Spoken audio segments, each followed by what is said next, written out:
চলমান হরতাল ও অবরোধে চাঁপাইনবাবগঞ্জে ৩ শতাধিক চালকল বন্ধের উপক্রম হয়ে পড়েছে। হরতাল অবরোধ অব্যাহত থাকায় প্রায় প্রতিটি চালকলের উৎপাদন একেবারেই কমিয়ে আনা হয়েছে। ইতিপূর্বে উৎপাদিত চালে গোডাউন ভর্তি হয়ে যাওয়ায় এবং ঢাকাসহ দেশের বিভিন্ন মোকামে চাল পরিবহন বন্ধ হয়ে যাওয়ায় মিল মালিক ও ব্যবসায়ীরা আর্থিক ক্ষতির মুখে পড়েছে। এমনকি মিল মালিকদের প্রতিদিনের ব্যাংক ঋণের সুদ টানতে হিমশিম খেতে হচ্ছে। অবরোধের কারণে আমাদের যে সমস্যাটা হচ্ছে, আমরা যে পরিমাণ উৎপাদন হচ্ছে সেটা আমরা পুরোটা 100% বাইরে দিতে পারছি না, যেহেতু গাড়ি ঘোড়া চলছে না।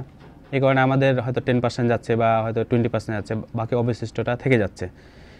এবং আমাদের গোডাউনের পর্যাপ্ত জায়গা না থাকার কারণে, ওটা পূর্ণ হওয়ার কারণে আমাদেরকে প্রোডাকশনটা বন্ধ করতে হচ্ছে। মূলত সমস্যা যেখান থেকে আমরা ধান ক্রয় করি সেসব জায়গা থেকে ধান আসছে না। রাস্তাঘাটের পরিবেশের জন্য কেউ ঝুঁকি নিয়ে ধান নিয়ে আসতে চাচ্ছে না।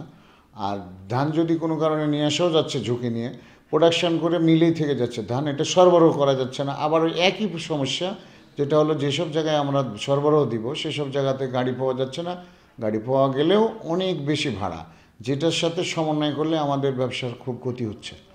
আমাদের ব্যবসা একরকম ধরতে গেলে সর্বস্বই শেষ হয়ে গেল।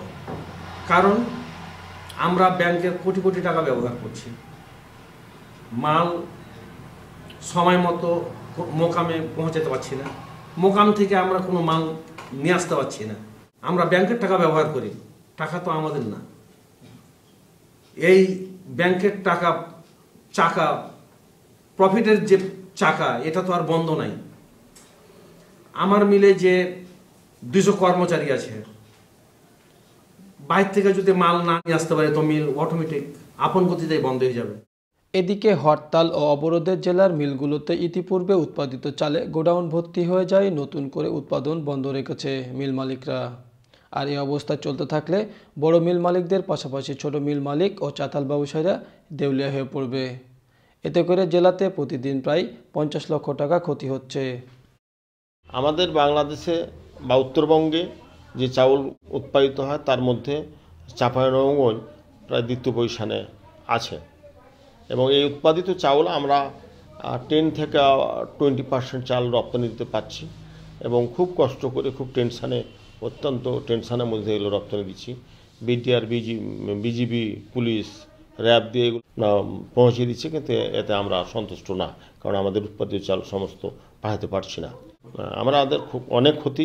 আমার ধারণা চাঁপাইনবাবগঞ্জে প্রতিদিন 50 লক্ষ টাকা ক্ষতিগ্রস্ত হচ্ছে মিলাররা।